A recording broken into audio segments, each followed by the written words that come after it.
Welcome, friends. Welcome back to the kitchen. Welcome back to Sunday morning and the Old Cookbook Show. Today we're going to do a recipe out of this cookbook sent in by a viewer. Thank you very much for sending this in. When I unboxed this one, I pulled it out and I go, oh, the Cold Cookbook. Oh, no, it's from Montana. It's from a town in Montana called Froid, Montana, or I would say it, Froid. And so when I actually looked it up, it was originally named Froid by some French settlers or by French that were moving through because it was cold. It's in northern Montana, and it would be cold there. So that's the name of the town. This was published in 1924, at a time when there were probably only maybe 400 or 500 people that lived in the town. I mean, today it's still only 200 or 300 people that live in this town. This is an amazing cookbook for a town that small. And I understand that it would draw recipes from the wider community surrounding the town, the counties surrounding the town. An amazing cookbook, an amazing effort for such a small community. Today we're going to make chocolate potato cake because I like potato in cake and I like chocolate. So let's give it a go. First we're going to get some butter in there and we'll get that softened up a little bit. While the butter's softening, we'll deal with the flour. So I've got flour, baking powder, cinnamon, and some nutmeg.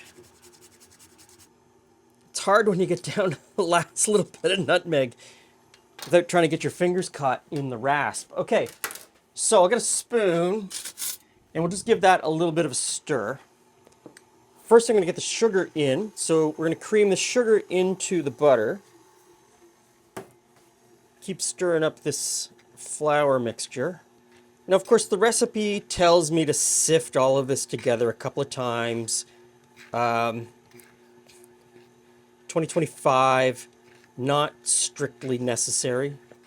Changes in the way that flour is milled, differences in the types of wheat that is being milled, storage methods, blah, blah, blah, blah, blah.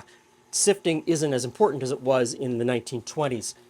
And mixing all of that stuff together with the flour isn't as important because I'm using a stand mixer. If I was mixing this together with a wooden spoon in a bowl, different story. I would probably spend more time mixing that up. Now, for the potato.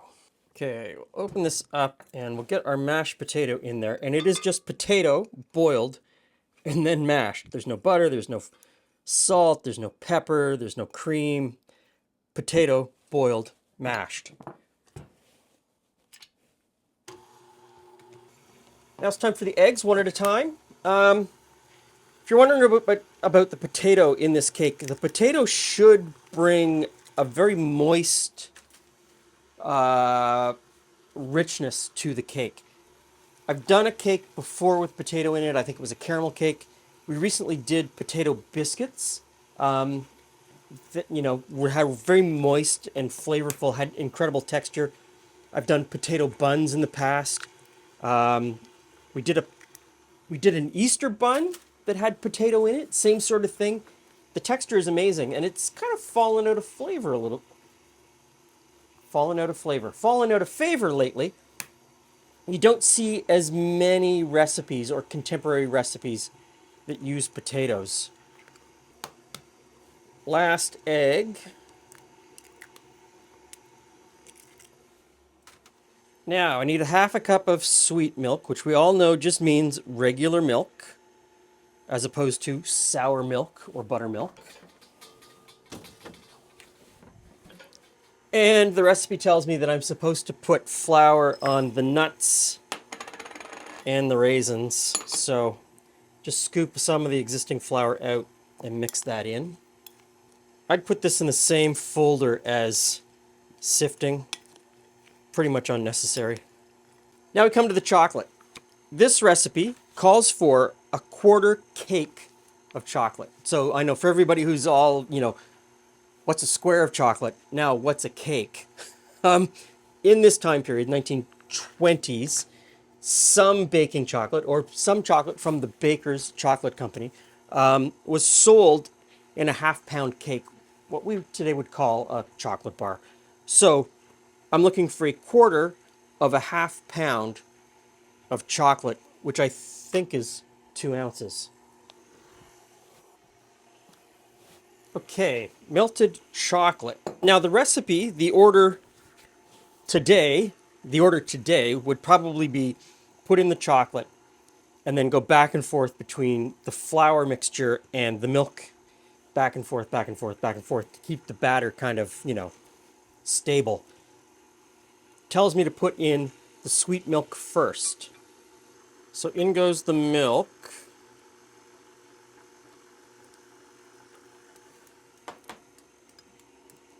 Then the chocolate. Okay, now the flour goes in a little bit at a time. Don't overload the mixer. Just spoon it in slowly, let it incorporate, and then spoon in the next bit. Okay, I'm about 2/3 of the way through the flour. I'm going to put in the raisins and the nuts at this point.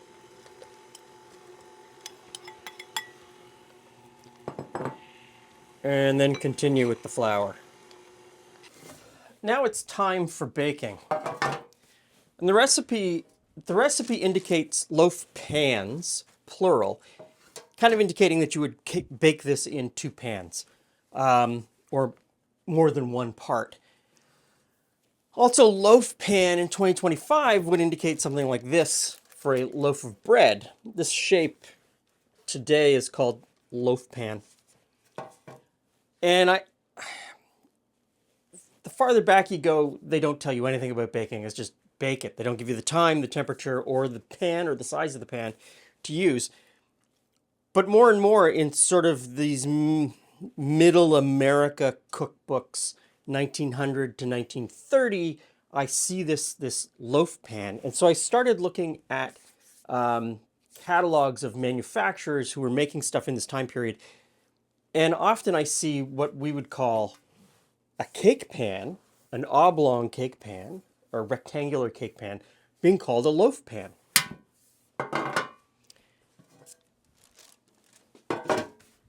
I'm going with this.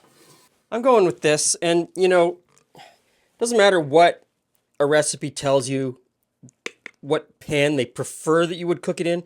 You can cook it in any shape pan you want.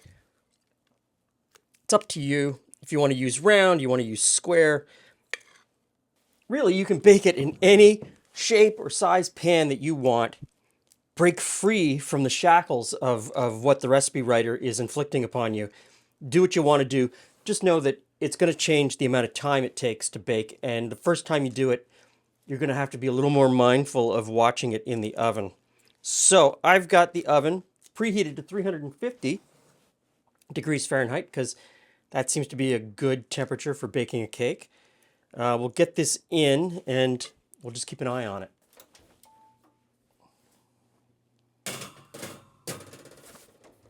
Yes, I bake on the bottom shelf. Yes, for time immemorial, people have told you not to bake on the bottom shelf, to bake on the middle shelf, turn it halfway around, blah, blah, blah, blah, blah. This is an amazing oven. It doesn't have any exposed heating elements at the bottom. It's got very even heat throughout. I can bake on any shelf in this oven. And in fact, it's got a baffle that goes in halfway, and I can cook 2 separate temperatures of up to 250 degrees difference between the 2 parts and still bake something excellent. Get to know your oven. All of those things that people tell you over and over and over again as rules, you have to figure out on your own whether they're actually rules that apply to you.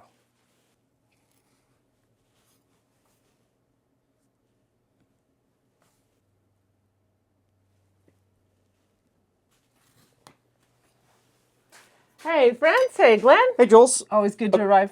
Oh, but So wait. you haven't seen this book yet. Oh, no. How would you say the name of that town? Freud? Would I you? would say Freud. Yeah, I would say Freud. So when I first saw it, I looked at it and said, "Oh, Froid, cold, the Cold Cookbook." Okay. But turns out it is the Cold Cookbook because the town founders said, "Oh, it's cold here." And they called it foie. Okay. And somewhere along the line, they've lost the E. Anyway, that didn't go the way I thought it was going to go. Julie did not see the same thing I did. I don't know what to tell you, Glenn. Okay. Different people. Have a piece Can of we cake. just have some cake? Let's have some cake.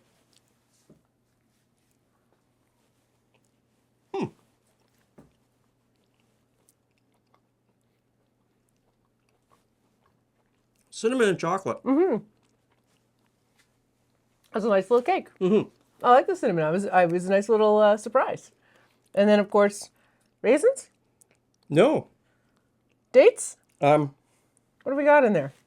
Yes, there are raisins. Okay. So many things I'm cooking today. I forgot about the raisins. Yes, there's raisins in this and nuts. There's also potato.